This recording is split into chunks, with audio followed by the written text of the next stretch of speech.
have OCs? Do you like making art? Then do I have news for you. Well, you read the title. You saw the thumbnail. After explaining each list item, I'm going to be explaining some of my own OC lore for a book I'm writing. If you're not interested and just want some stuff to do with your OCs, timestamps will be in the description, so feel free to skip around. Otherwise, let's get started. This first one is a must if you're going to be drawing these characters a lot, especially if they're a bit old. Redesign them. This story I'm writing was initially conceived in December 2023 between a friend and it was a lot different than it is today. Here are my very first sketches I made, along with some random drawings of them. Needless to say, my art has improved. My friend and I would work on the story on and off, but eventually it got dropped. Never entirely, but mostly. I came back to it one day and I did like a big overhaul on the characters as well as the story elements itself. Focusing on the designs here, I mean, go on. Go on, glow up central right. Who wrote this?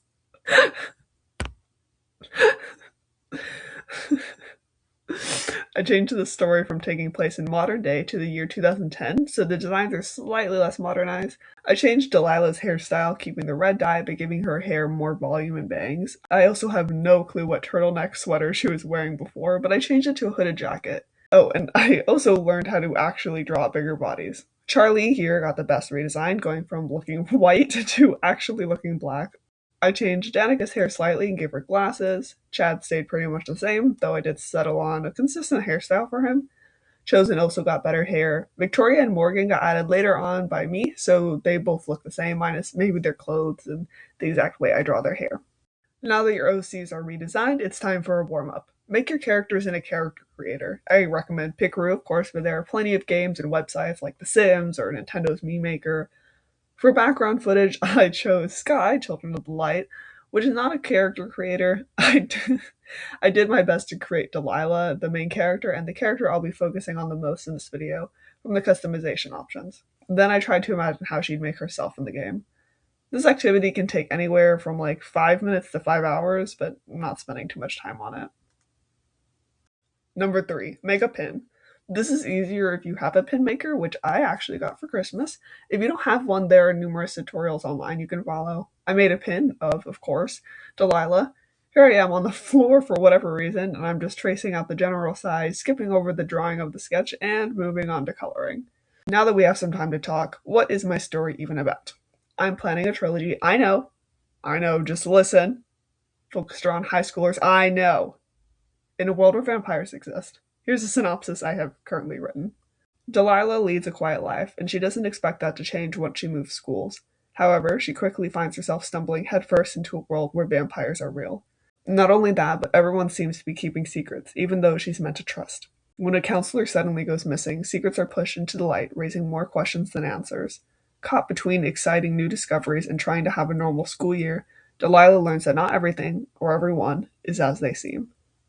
The doc for book 1 is currently over 63,000 words, and although some of that word count is for chapter titles and the synopsis, most of it is the actual story. It still needs work done, and obviously I'll need a proper editor later down the line, but this is a video about art, not books. So who is Delilah? Delilah Ashlyn Jones is a 16-year-old who recently moved to the fictional town of Magpie Heights, Colorado.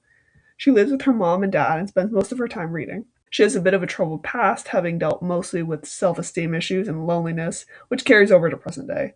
That doesn't stop her from sticking her nose in places it doesn't belong, though, like the disappearance of the school counselor she met only once. She's a huge reader like myself, but unlike me, she was very big into mystery novels when she was younger. Her favorite book is The Hunger Games, of course, 2010 after all. Before the events of the story, Delilah worked at a daycare.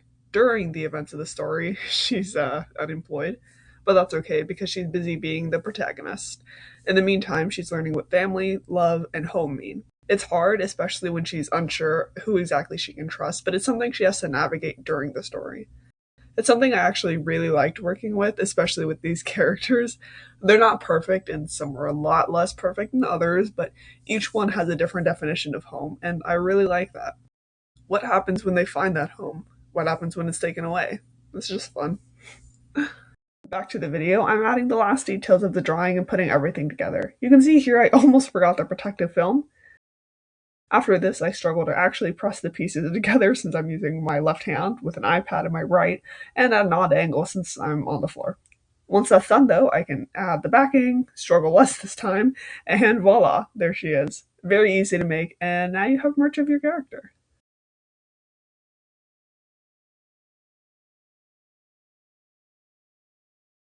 Let's take drawing your character a bit further with creating an animatic. So here I am on the floor again, doing literally anything except for drawing. For this idea, you can do whatever you want. Choose an audio, a song, or even just a scene from your character's lore and draw it. Make it an animatic, make it an animation if you're able. This has virtually no limits. I've seen so many cool music videos for people's characters, and I never have any clue what's going on, but they're always really cool. Now, I did kind of cheat since mine isn't actually an animatic. I just drew headshots of my characters for that, how these characters would react to coming out audio. You know the one. I've had this idea in my head for a little while, and I just think it fits my characters really well, and I hope that comes across in the end product. Speaking of characters, who are they? You met them briefly in their redesigns, but let me elaborate. Each character, save for one and a half, were based on classic high school character tropes. Delilah's the main character, of course. Charlie's the quirky best friend. Danica's the tech savvy friend that completes the trio. Chad is the dumb jock bully, and Chosen is the boyfriend. Look at this crap. How can I show this to Mr. Jefferson? I can hear the class laughing at me now. Tori was originally and loosely based around the mean popular girl, though that ended up changing as she was being written. Morgan is not based on any trope as he was added later. While all my OCs were originally tropes, they are largely expanded upon into three-dimensional characters. Charlie's more than their eccentricities, Chad is more than a dumb jock, and so on. I feel that it isn't overt in the book, but if you look for it, you can definitely see their starting points. You can also see me struggling with trying to draw Delilah. For whatever reason, I just wasn't happy with how her face looked. You can literally see me grab my pen and try to replicate her face, only for me to draw the exact same way as how I'd done it before.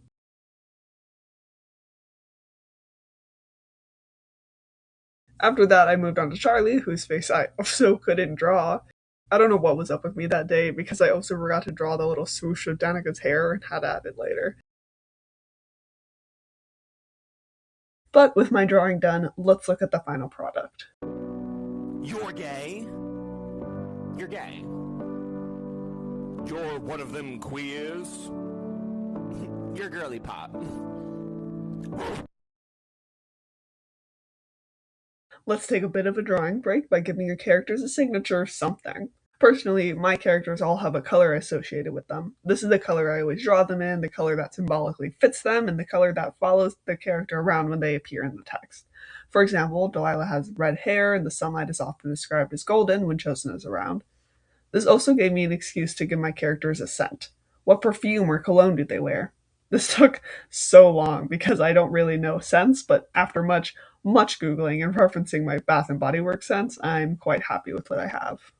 Next, we have one of my favorites, photo paintings. I take a lot of instant photos, and quite a couple are over or underexposed. I saw this idea years ago and held on to it. I also tried it a while ago, but I didn't know anything about painting apparently because I did like 2 layers of paint and gave up. Anyway, make photo paintings of your OCs. I started these months ago and they're ugly, so I redid them. As stated earlier, each of my OCs has a color, so I painted a metallic background for each character and they already look so much better. I thought the colors themselves might be a bit overwhelming, so I gave each one a black wash over top, which I think is most apparent in Chad's yellow. I also sketched out the poses on paper this time before transferring them to the photo and painting them. After much procrastination, I got them done. They're a bit messy, but you live and learn. As for the frames, I wanted to use these cute sticker frames I'd picked out for them, but when the time came, I wasn't super in love with all of them and swapped some of them out. I gave Delilah's apple frame to Charlie since it's more purple, gave Chad a frame that's actually yellow and has these circles kind of resembling eggs, gave Tori's pink lollipops to Delilah, and gave Tori a cake frame instead. Here they all are, fully finished and in their cute little frames. Now I can finally put this weird photo album to good use. I don't know if I'll hang it somewhere or what, but it's being used. Here's another ambitious one. Make a comic page for a scene in your character's lore. Now, if your storytelling medium is comics, I guess this is no big deal to you. But my story is told strictly through writing, so to see it in a visual medium is really cool. When I decided to do this idea, I knew exactly which scene I was drawing. Early on, Delilah learns about vampires. This isn't when she first learns about them, but when she finally believes it. I might make small changes to it in the future, but here's the scene as I have it written. I take another step back. Prove it then, I say defiantly. Show me. Without a word, he opens his mouth. The top two teeth, canines if I'm remembering correctly, suddenly shoot out, going from normal length to one suitable for biting. He then retracts them and closes his mouth. I I don't know what to say. This is simultaneously the coolest thing I've ever seen and the scariest. I'm not going to hurt you, Delilah, he says, taking a step toward me. You're safe. Way back when I was first writing this scene, I could imagine so clearly how it would look if my book ever got adapted into a movie with the shot inside the mouth to show the fangs. This page was also the first time in a very long time since I'd used alcohol markers, not including when I'd only used one marker a few pages before. I also forgot that I actually have other alcohol markers I got years before because I literally never used them. These were just the only grades I really had. Putting that aside, let's discuss some of my vampire lore. When you think of vampires, you're probably thinking fangs, bloodthirst, anti-garlic, the whole thing. Or you're thinking of Twilight, which is fair enough. I wrote down a bunch of basic vampire lore and decided what I was keeping and what I was changing. Basically, how human are these guys? What makes them stand out? I took a page out of Twilight's book, actually, and made them more human-like. On the outside, with a few exceptions, they look completely human. Originally, they were just like us, but problems arose when I wanted to add in a new character, Morgan, whom you can learn the origins of in my sketchbook tour video if you're curious. And that's when I decided to make some vampires have unnaturally colored hair and eyes, making them more inhuman. And this works out well because one of the main characters, introduced very early on and who's also in this comic page, has bright green eyes. Continuing with appearance, fangs. I chose to make my vampires have retractable fangs, specifically the canines, since they're already pretty fang-like. This raises the classic question, though. Do vampires suck blood through their teeth? How does that work? In my world, no. I think that's the case most times, but it is interesting. Anyway, my vampires have venom, like snakes, that they can choose to inject upon biting someone. With the bigger stuff out of the way, it's time for a speed round. Immortal? No, but they're more resilient and can live longer lives. Silver? Yes, they are still burned by silver. Reflections? Fun fact, and probably my favorite vampire fact, this arose due to mirrors being silver-backed. So a vampire will have a reflection if the mirror isn't silver-backed. Garlic? No, that's a myth. Turning people? Yes, but it's a lot harder to do than you'd think. Blood? They don't have to drink human blood. Any blood will do. Human blood is a rare delicacy, though. And yes, different blood types taste different. Sunlight doesn't affect them. And I think that about covers it. Now only one question remains. Are vampires to be trusted? I won't be answering that. I'll instead be talking about the inspiration behind Delilah's character design. Is it disconnected from my previous talking point? Yes, but this is my video, so I can do what I want. This world was originally thought up between a friend and I. Long story short, Delilah was her character. I was simply the artist. I won't get too into it, but most of Delilah's design was based around herself and what she thought was cool. I had input on different characters, and another friend of ours influenced another character. As the story and characters evolved, and as my friend left the story, I added and took different elements, thus creating current Delilah. As for current Delilah, why is that her name? It was originally Delilah Ashbel Royale, so her middle name got changed to Ashlyn to keep the Ash part, and her last name got changed to Jones just because.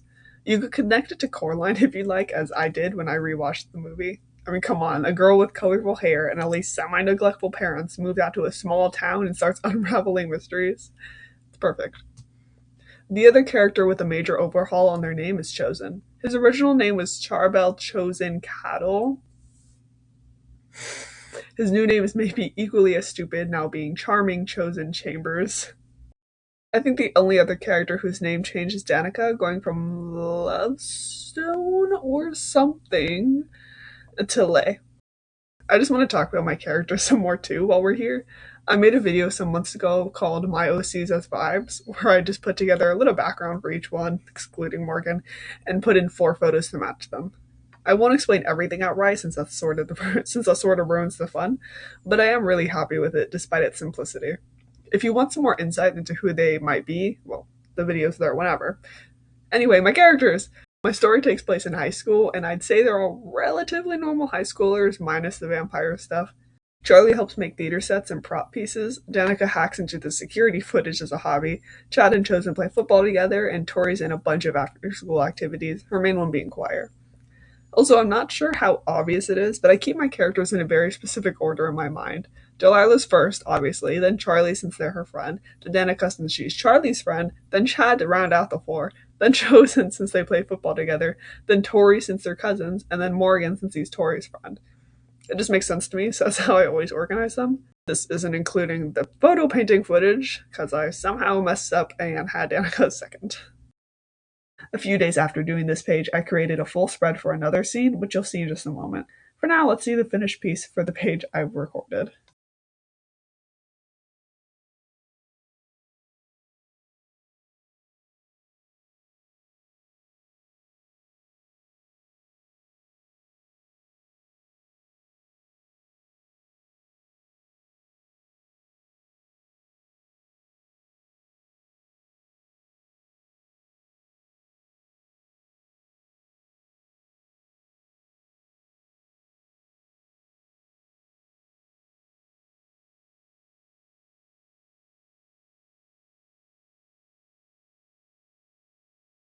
After all that work, it's time for, well, more work. Make an AU of any sort. Fantasy universe, our universe, gender swap, older, younger, whatever. Personally, I thought it'd be interesting to see how my characters might look in the 2020s. Just a simple bit of drawing. Are you tired of drawing? Let's take a break and make some jewelry. I recorded some commentary in real time, but it's all bad, so I'm editing it out. Basically, I've been learning how to make jewelry, and I wanted to make a bracelet loosely based around Delilah. What that means is it's red. I have a bunch of old beads and charms, so after some thought, I chose my black heart charm because I think it looks really good with the red, as well as the fact that my story explores themes of love, friendship, family, self love, and romance. I didn't like how it was like unbalanced, so I moved these from being up here and I put them down here in between the squares. I think the squares might have been here. I don't know where they were, but I fixed it and now it looks better. Yay! Take a personality quiz as your characters. Personally, I did the classic 16 personalities quiz, aka the Myers-Briggs, aka the MBTI. I did it many months ago, and I did it for each of my characters. It can be a bit time consuming, but once you know what questions are coming, you kind of speedrun it. I think later on I want to draw all of my characters as their MBTIs because I think that'd be cute, but I'm saving that for another day. The MBTI is just fun and games. They don't necessarily mean anything, and they do have long descriptions for a bunch of stuff that I never bother to read, but they might help you understand your characters a bit better. Or not, and it's just fun, something fun to do with them. Just some little things to add on. This doesn't really fit anywhere, so I'm putting it in the outro. You might see for that some of it, Tori has just like a plain gray shirt. I ended up doing like a sketchbook page where I was like, she needs something, and I landed on these cute little cherries. I also did another page where I was like, okay, let's do some like different facial features, and downturned eyes. Oh, they're like my favorite thing ever. So, and I want to give them to someone, and I think I'm going to give them to Morgan. And like the more I think about it, the more I'm like, yes, that'd be so cute. So, they're not in this video. I'm literally recording this like last second before it's finished, but Morgan with downturned eyes, like, I think that'd be cute. And that's it. Those are my ideas for things to do with the RFCs. I hope this video gave you some inspiration, motivation, and if it didn't, I hope you were at least entertained by my own characters. Don't forget to smash that like button and other YouTube jargon. Bye!